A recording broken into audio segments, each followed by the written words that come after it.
My background isn't in global economics at all, but it's actually in offshore racing. I used to sail solo non-stop around the world, which was a bit crazy, because when you do that, you take everything you need for your survival for that 3-month journey, and you manage those resources down to the last drop of diesel and the last packet of food. And no experience can ever give you a better understanding of what finite means, because when you're on that boat in the middle of nowhere, what you have with you is all you have. There really is no more. And I'd never translated that understanding of finite that I felt on the boat to anything outside of sailing until I set foot off the boat at the finish line.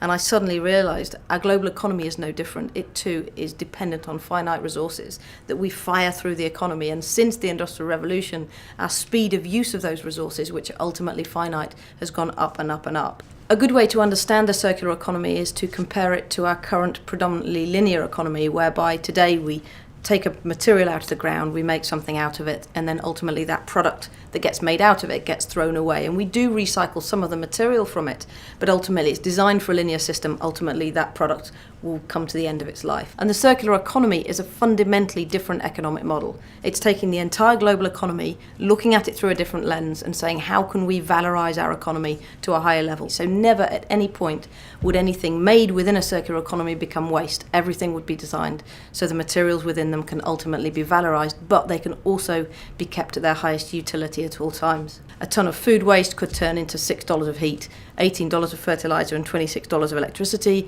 Or you could look at timber as being a big piece of wood that's cut down that, yes, you could burn, but you could also build a table out of it. Then you could, at the end of the life of the table, recover that material and turn it into particle board or chipboard, then into particle board, ground down board, and then ultimately at the end of the life of that board, you could then biodegrade it and feed it back into the fertilizer and energy system.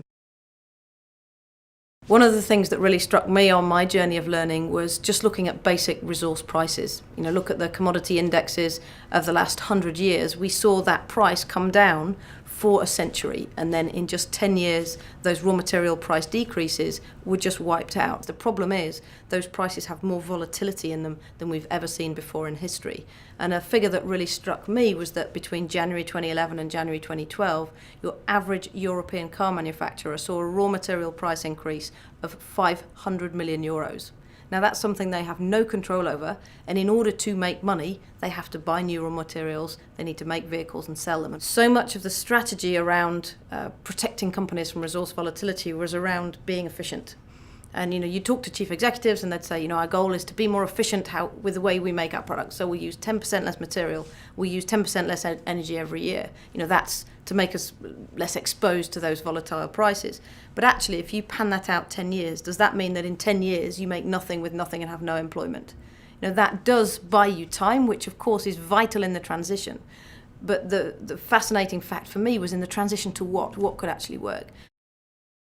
There is often circular activity already in existence within the business. So sometimes the first step is identifying that circularity and then building on that. So for example, with Renault, with whom we've worked now for many years, they already had remanufacturing. They already had this incorporated into much of their design. But when you look at it as a whole systems approach, rather than the design of the cars here or the remanufacturing being something separate, you suddenly end up with a systemic change that can happen through the whole business. The role of the circular economy is not trying to improve what we have at the end of the pipe through a lot of consumer engagement or recovering higher values of materials from what we have in the economy today, but it's going to the beginning of the pipe and it's building a system that can really run in the long term. So it's working with businesses, with regions, with governments, and ultimately at the end with individuals to build a system whereby people have the choice to switch to more circular models. You could ask the question, how would you get people to switch to more circular models? How would you get them to buy more circular products? And I think them understanding what the word circular economy mean are irrelevant. You don't really need them to. If you shift your mobile phone contract from buying the phone and then when you get the next one, you throw the old one away or you resell it into secondary markets. If that contract shifted to being a performance contract where every year you got a brand new phone, but you just happen to send the old one back to the system, what we've seen from the studies is we get a better phone more regularly, and the manufacturer or the service provider knows that phone will go back in so they can equally valorize it. So it tends to be a win-win situation. Doesn't need to say circular economy anywhere on it. It's just a better value proposition.